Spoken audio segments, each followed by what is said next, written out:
Vieš, čo trápi mladých najviac? Nie škola, nie peniaze, nie budúcnosť, ale to, že nevedia, kto vlastne sú. Každý sa hrá, každý sa tvári, každý sa porovnáva. A pritom sa vnútri bojí, že nie je dosť dobrý, že zlyháva, že je málo. A pravda je takáto. Tvoja identita nebude nikdy stabilná, ak ju hľadáš tam, kde sa všetko mení. Nie v názore ľudí, ľudia ťa dnes milujú a zajtra ignorujú. Nie v sociálnych sieťach tie ti dnes dajú like a zajtra ťa zničia porovnávaním. Nie v tom, ako dobre vyzeráš, lebo aj to raz padne. A už vôbec nie v tom, ako veľmi si silný, aj ten najsilnejší raz padne na kolená.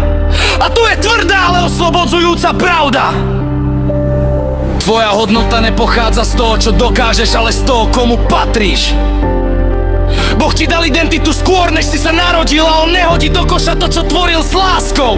Nie si náhoda, nie si omyl. Nie si jedna z miliónov tvári. Si niekto, koho Boh chcel.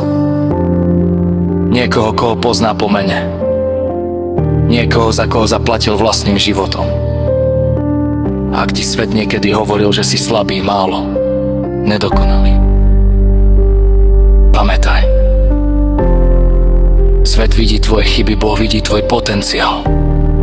Svet ti pripomína tvoje pády, Boh vidí miesto, kde vstaneš. Svet ti hovorí, že musíš byť lepší. Boh ti hovorí, si môj. A to je identita, ktorú ti nikto nevezme. Nie rozchod, nie odmietnutie, nie neúspech, nie výsmech, nie tma. Skutočná identita je to, čo Boh povedal o tebe.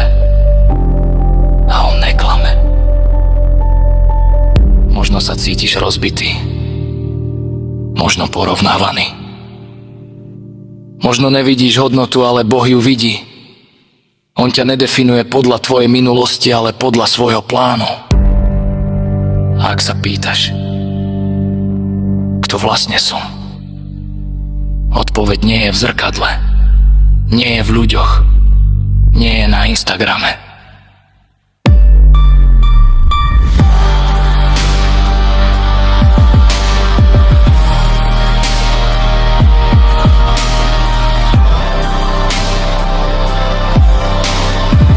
Odpoveď je v Ježišovi. A keď ju raz pochopíš, nič ťa nerozbije.